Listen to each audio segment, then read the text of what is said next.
Bonjour la famille Jésus d'identité, bonjour à vous tous qui êtes sur internet, salut à toi Romain. Bonjour Pascal, bonjour tout le monde. Est-ce que tu t'es déjà amusé à voir combien de temps durait une lampe allumée? Je crois que si je tentais, mon fils devrait continuer, je crois. Tu peux rester allumé cette lampe longtemps, Oui, mais la batterie, les piles vont s'user à force on est d'accord. et ça va s'éteindre. Tu seras obligé d'en remettre, Oui. mais si tu n'en remets pas, ça sera l'obscurité. Oui, tout à fait. Et se tenir loin de Dieu est un peu comme cette lampe. Être loin de cette intimité avec Dieu va nous mettre de l'obscurité. Être proche de Dieu, être intime avec lui, va être la source de notre intimité, va être la source, la puissance qui va nous illuminer. Romain, je te laisse la parole pour développer. Eh bien, première chose, c'est que en fait, l'obscurité, c'est l'absence de lumière. En physique, c'est exactement ça. L'obscurité, c'est l'absence de lumière. Donc, l'absence de lumière provoque les ténèbres. Et c'est assez limpide pour nous aussi dans la foi. L'absence de la présence de Dieu va forcément laisser la porte ouverte à l'obscurité, aux ténèbres. Et notre cœur était comme ça lorsque nous étions loin de lui. Mais lorsque nous disons oui à Jésus, beaucoup de gens pensent que on a acheté en fait une place, un accès à un parc dans lequel en fait nous pouvons nous promener et puis où nous sommes en sécurité. En fait, lorsqu'on accepte le Christ, oui, nous avons reçu en nous le salut, nous avons reçu le Saint-Esprit, mais derrière, la vie continue, le chemin continue. Et nous avons vraiment une course à courir, un bon combat à mener. Et derrière, si nous pensons qu'en fait nous sommes rentrés dans une zone où nous n'avons plus rien à faire, c'est se tromper. Et l'apôtre Jean va parler de cette vision dans l'Apocalypse, au travers d'une église, Laodicée, et je crois que tu vas nous lire un passage là-dessus. Ouais, c'est le passage d'Apocalypse 3, des versets 14 à 20. Écrit à l'ange de l'église de Laodicée. Voici ce que dit l'Amen, le témoin fidèle et véritable, l'auteur de la création de Dieu. Je connais tes œuvres, je sais que tu n'es ni froid ni bouillant. Si seulement tu étais froid ou bouillant, ainsi parce que tu es tiède et que tu n'es ni froid ni bouillant, je vais te vomir de ma bouche.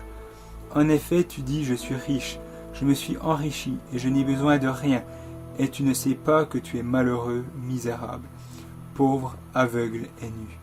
Je te conseille donc d'acheter chez moi de l'or purifié par le feu, afin que tu deviennes vraiment riche, des vêtements blancs afin que tu sois habillé et qu'on ne voit plus la honte de ta nudité, ainsi qu'un remède à appliquer sur tes yeux afin que tu vois. Moi, je reprends et je corrige tous ceux que j'aime. Aie donc du zèle et repens-toi. Voici, je me tiens à la porte et je frappe. Si quelqu'un entend ma voix et ouvre la porte, j'entrerai chez lui. Je souperai avec lui et lui avec moi. Ce passage, il m'a toujours marqué parce que j'ai, une fois dans ma vie, été moniteur de colonie de vacances. Et c'était une colonie de vacances chrétienne. Et je me suis retrouvé dans un groupe, on animait des petits groupes de paroles. Et j'avais un enfant, un fils de pasteur dans mon groupe. Et un soir, j'ai pris ce passage et je l'ai lu. Et je leur ai demandé ce qu'ils en pensaient. Et ce jeune homme qui avait des rastas, qui consommait des choses à ne pas consommer, m'a dit, en fait, je pensais que j'avais le temps. Je pensais que j'avais le temps de choisir, que je pouvais mener ma vie et puis que je prendrais le temps après, quoi. Profiter au maximum et seulement plus tard, si j'y pense, voir coucou Dieu, Ouais. est-ce que tu es vraiment là? Ouais. Et ce soir-là, je lui ai dit, mais non, parce qu'on ne sait pas, en fait, quand sera la fin de notre vie, on ne maîtrise pas, nous ne sommes pas Dieu. Et en fait, si je résumais tous les symptômes qui caractérisent Laodicée, grossièrement, je résumerais ça en 2 points. Il y a une certaine recherche d'ambiance et une absence de rigueur. Ce qui fait que les gens ont cru être nobles, être riches. En fait, ils pensaient avoir ce qu'il fallait. Et puis, ça leur suffisait. Ils s'étaient bien comme ça. Et les paroles sont très fortes dans ce passage-là. Très fortes. Paul nous dit dans la parole qu'il dominait sa chair, qu'il soumettait sa chair. Il y a un passage dans Hébreux 12 qui dit rejetons tout fardeau et le péché qui nous enveloppe si facilement, et courons avec persévérance dans la carrière qui nous est ouverte. Vous savez, on a souvent cette phrase qui vient, Pascal, tu sais, ça se voit que ça va pas trop en ce moment, est-ce que tu arrives à passer du temps avec Dieu? Et puis toi tu réponds, ah non, c'est vrai, c'est difficile, mais je sais que c'est pas bien et qu'il faut que je fasse. Et en fait, cette phrase, mais je sais, elle tue. Elle vous tue. Parce que quand on dit oui, je sais, c'est que l'on a laissé la porte ouverte à l'ennemi et qu'il a en fait gagné votre motivation. Parce que savoir c'est une chose, réagir en est une chose, et en est une autre. Et quand on dit je sais, c'est en gros je clôture le débat. Ne me demande pas plus, je sais ce qui Je sais, je sais, ah, je sais, ah, oui je sais, il faut que je fasse plus, et je sais, j'ai besoin des personnes, mais je sais. Et les gens sont sincères en plus, c'est ça qui est dingue. Ils sont sincères, mais je sais, mais ça ne veut pas dire que je vais faire. Et vous savez, le 12 symptôme de Laodicée, c'est le froid. Le froid, en tant que pompier, je vais vous dire comment ça se passe. Il y a 6 étapes. Le froid, en tout début, quand il vient, le froid dans une relation, c'est qu'il vient et qu'il engourdit. Ça engourdit légèrement. Voilà, vous sentez que c'est moins réactif, voilà, mais c'est engourdi, mais voilà, vous sentez que c'est moins réactif. Ensuite, vous avez des picotements. Les picotements, ça picote. Ensuite, vous avez comme si on vous insérait des aiguilles. Et puis ensuite, je passe directement à la fin, mais on a la nécrose de la peau, où là, c'est fini. C'est mort. Il n'y a plus de solution. C'est fini. C'est fini. Et je vais vous dire que la technique de l'ennemi, c'est exactement ça. Il ne veut absolument pas, que vous puissiez rester vers la lumière. Sauf que vous, si vous avez à cœur d'annoncer l'évangile, si vous avez à cœur de changer le monde dans le nom de Jésus, avec Jésus, il sera impossible d'emmener cette lumière à l'extérieur si nous ne sommes pas près de la source d'énergie. Il est impossible pour une lumière de radier si elle n'est pas branchée sur le courant. Et ce n'est pas possible non plus pour une lumière de donner si elle n'est pas branchée sur le bon ampérage, c'est-à-dire la bonne intensité. Donc, il faut se réveiller. Et dans ce passage, Jean est très très cash, du moins, très très direct. Puisses-tu être froid ou bouillant? Mais non, tu es tiède. Je sais. Ouais, je sais.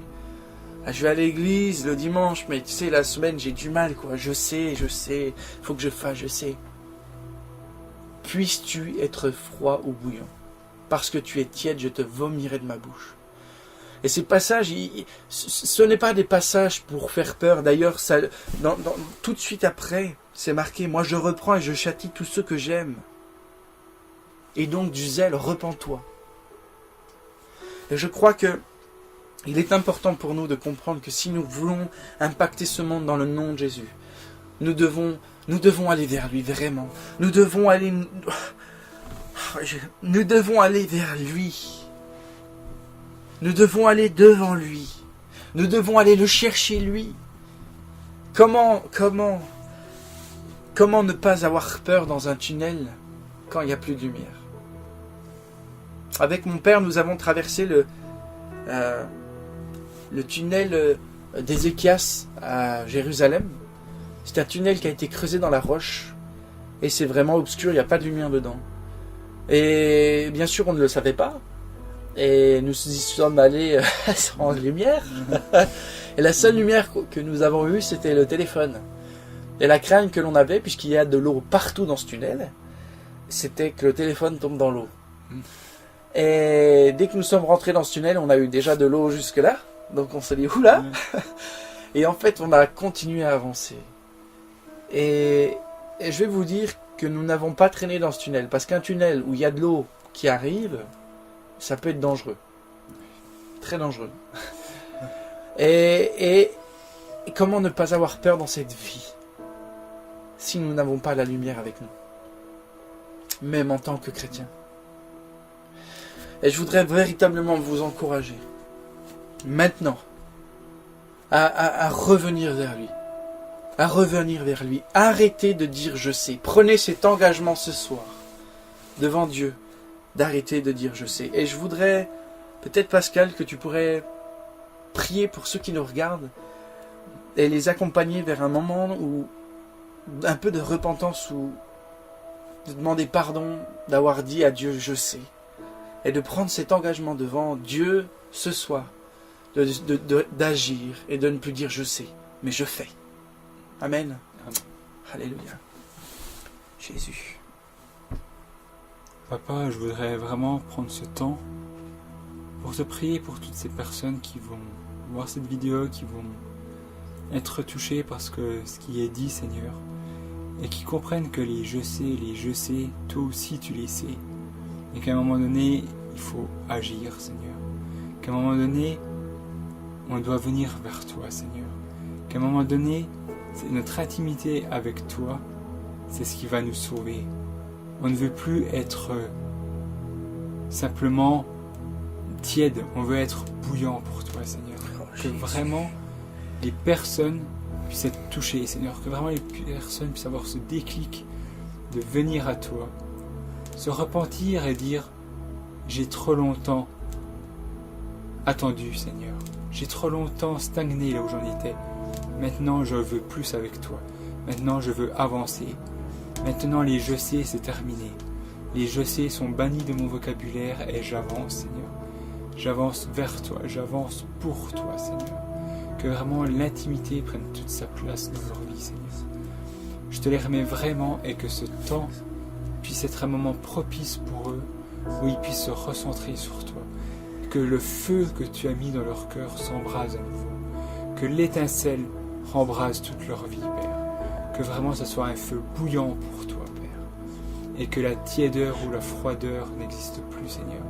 Que vraiment ils puissent faire un grand pas vers toi, Père, dans cette intimité. Je te les remets vraiment entre tes mains, Père. Et qu'ils puissent vraiment faire ce pas, faire ce déclic de foi, ce déclic dans ton amour, dans ta recherche, Seigneur.